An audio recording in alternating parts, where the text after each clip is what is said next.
think that midterms, you likely will see some bounce going into the midterms. If you think about it, people are not going to be happy voting for the Democrats that are in power if the market goes straight all the way down. Let's say we're down another 10 or 20% going into the midterms. That's not going to fly.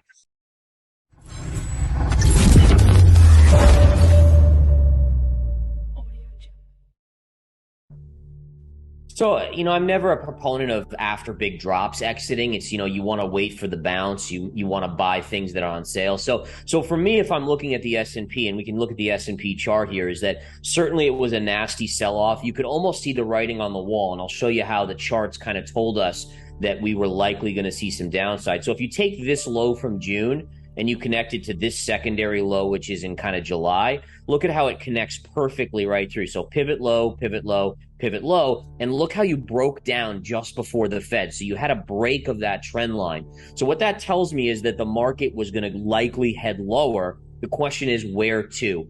Near term, I think we're probably headed back to the June lows, which is only about 150, 160 S&P points lower. So that is a big move, don't get me wrong, but that will be a big sticking point where you get a big bounce. I'm going to look to buy stocks into that level for a technical bounce. Now, I'm not going to hold them long term, but I'll hold them for a few weeks, get some nice bounces off of them in this environment. But I do think down the line, you are headed towards this pre-COVID high from February of 2020. That will be that target. I do think there's a chance by year end we get there on the charts of the S&P 500. And by the way, one other thing I'd mention here, a lot of people comparing Volcker, what went on in the 80s to what went on now. To me, what scares me the most about that is that when Volcker hiked rates, he went from like 12 to 18%, somewhere in that vicinity. And you could say, okay, that was a massive 6% move up in interest rates. But where were you starting from, right? Yeah, you were exactly. starting from 12 to 18. And so it was basically like a 50% move. If you look at where the US interest rates were, they were at 0. And you've hiked them now from 0 to 3.15, and you're talking about, the percentage and therefore the impact on the economy is going to be exponentially greater than during Volcker's rule. And I think, again, if Jerome Powell's listening, be really careful, because you are opening a can of worms here that it's not going to be easy to get out of. Yeah, so that definitely comes into play a little bit. I know that here in the US, they passed some new legislation, which was stimulative. So needless to say, that's probably not great for the inflation side of things, for the spending. But I think that midterms, you likely will see some bounce going into the midterms. If you think about it, people are not going to be happy voting for the Democrats that are in power if the market goes straight all the way down. Let's say we're down another 10 or 20% going into the midterms. That's not going to fly. So that's why I think right now we're far enough away, you're getting some downside. But then right around the midterms, I'd say by mid-October, definitely look for a bounce into early November. And then we'll have to see into year end. A lot's going to be determined on that, the CPI data, the consumer price indexes. Where do those come out? And does it shift the market's view of what the Fed has said in terms of, we got to raise rates a lot more? If all of a sudden CPI starts coming in and the economic, let's say the jobs numbers start to decline, get worse and worse, then you'll see a different tune from the market, and the market will actually rally on that, which is kind of crazy. A weaker economic picture and the market would actually rally.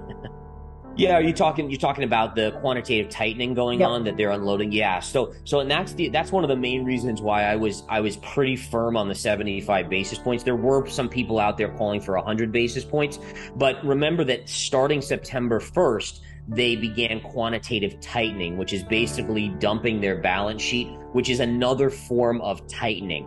Right. So if you think about it, by doing 75 basis points plus quantitative tightening, it probably equaled 100 basis points of tightening right there. And so again, even that, I was even like, that makes me nervous about doing even 75 with the quantitative tightening, but they went ahead with it. They are gangbusters going forward with this. And I think that, again, freaks the market out.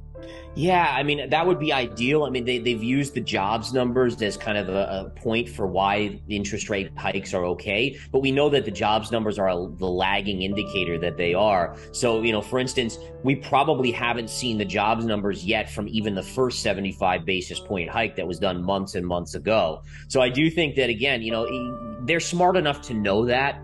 But from what I'm getting the sense of is that they are like John Q. Public, and this is so scary, frankly, but they're John Q. Public that is getting emotionally worried about how high inflation is. So they're overreacting now. They're not trying to say, okay, let's do this measured approach. They're like, all right, we got to get this inflation down as soon as possible because people are suffering. And it's true, people are suffering because of inflation. But again, you don't want to get inflation down, but then crush the economy into depression at the same time. Like there's a way you have to do it, and you have to do it really carefully when you don't have the bullets in the gun like you had when inflation was sub 2%.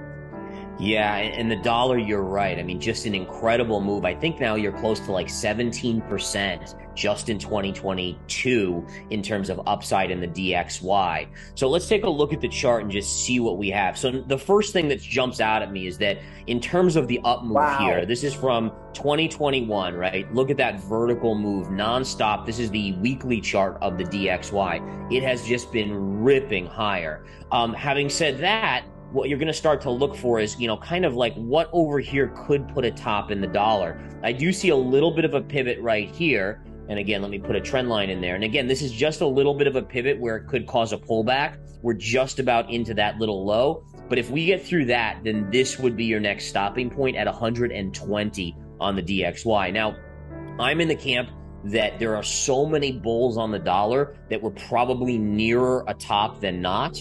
So for instance, it's making me want to accumulate more gold down here because if the dollar falls, we'll see gold actually react relatively well. And also, it does make me think that if we flush down to those June lows on the S&P, then if the dollar falls at that point, you might see that reflex bounce in risk assets like stocks out there. So this is an incredible move right now. I mean, think about this. In 2021, the average Bitcoiner was saying, oh, you got to own Bitcoin because the dollar is going to collapse. And then what does the dollar do? It rips up like nothing else. And there's no better place to have your money than in US dollars, really. It's just kind of ironic how that works. But always just be aware of that. When the crowd is telling you something, start to kind of get on the other side or start thinking contrarian. And that goes for the dollar now. Everyone's just like, oh, the Fed's going to continue to raise forever. The dollar's going to keep going up. That's starting to ring bells for me that we're getting close to an inverse move in the dollar. So the catalyst is going to be the pivot. Whenever we get to that point, so basically you have to watch economic data at this point. We don't have a Fed meeting now for I think 2 months till November. So I mean, you're going to have a lot of data. You're going to have the jobs reports for the next 2 months, CPI numbers. And so what you're looking for is a weakening economic picture that would give the Fed that reason to pivot. And as soon as we see that reason occur, the dollar will top out at that point, and you'll see way too many bulls that are now panicked, and they'll start selling US dollars, and they'll buy euros, they'll buy yens, they'll kind of reverse that trade. So really just keep an eye at this point on the economic data.